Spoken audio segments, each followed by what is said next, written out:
آگے چلیں.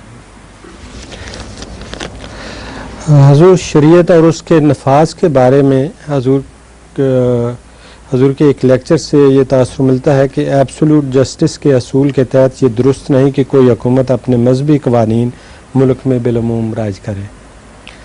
بالعموم رائج کرے جی یعنی جس کا مذہب نہ ہو اس پر اپنا مذہب ٹھونس دے. جی ٹھیک ہے. جی.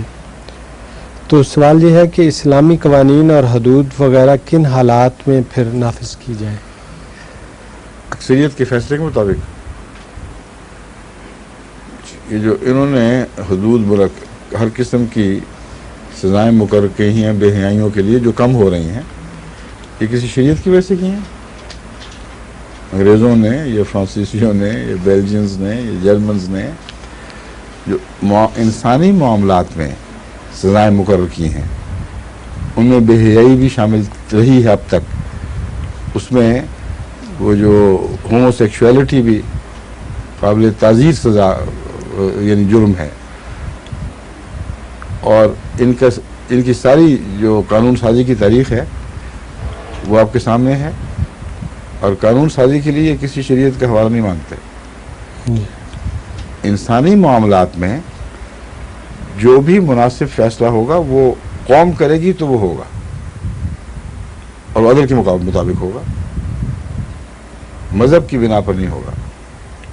انسانی مفادات کے تقاضوں کو پیش نظر رکھتے ہوئے قومی اسمبلیاں وہ فیصلے کریں گی کہ یہ جرائم تعزیر کے لائق ہیں. اور اس میں چونکہ اسلام کی سزاؤں کا قانون فطرت پر مبنی ہے، اس لیے اکثر صورتوں میں اس کا ان اسمبلیوں میں راہ پا جانا ہرگز بعید نہیں ہے، لیکن وہ شریعت کی بنا پر نہیں ہوگا. وہ کہیں گے یہ ایک ظلم ہو رہا ہے، یہ سفاکی ہمارے ملک میں جاری ہے، ہم قانون سازی کے ذریعے اس کی کچھ سزا مقرر کرنا چاہتے ہیں.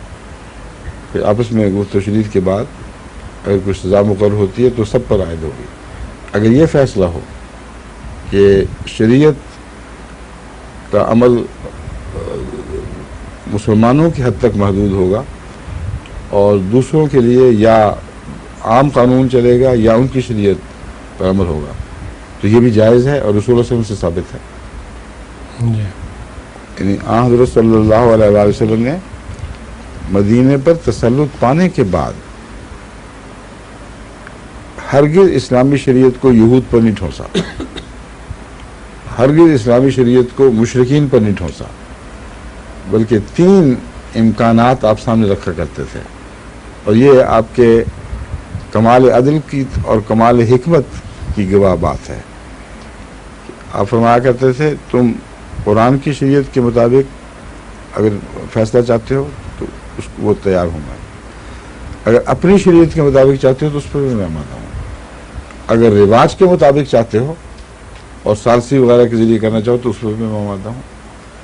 چنانچہ جن یہودی قیدیوں کا قتل ہوا ہے ان کو قتل کا حکم ملا ہے وہ رسول اللہ صلی اللہ علیہ وسلم نے نہیں دیا تھا، بلکہ انہوں نے رواج کے مطابق ثالثی کے ذریعے فیصلہ چاہا تھا، اور ثالثی خود انہوں نے مقرر کی تھی، اور اس ثالثی نے ان کی شریعت کے مطابق ان کو فیصلہ ٹھوس دیا. جی تو ثالثی اور شریعت اکٹھے ہو گئے، مگر ان کی شریعت قرآن کی شریعت نہیں تھی. تو اگر یہ رسول اللہ صلی اللہ علیہ وسلم کے زمانے میں جائز تھا تو آج کیسے ناجائز ہو جائے گا؟ بلکہ آن حضور صلی اللہ علیہ وسلم نے دراصل اس آیت کی عملی تفسیر فرما دی، فَإِذَا حَكَمْتُمْ بَيْنَ النَّاسِ أَن تَحْكُمُوا بِالْعَدْلِ، بس جب تم لوگوں کے درمیان حکومت کرو تو پھر عدل سے حکومت کرنا. اس سے بہتر عدل والی حکومت کا کوئی تصور نہیں ہو سکتا.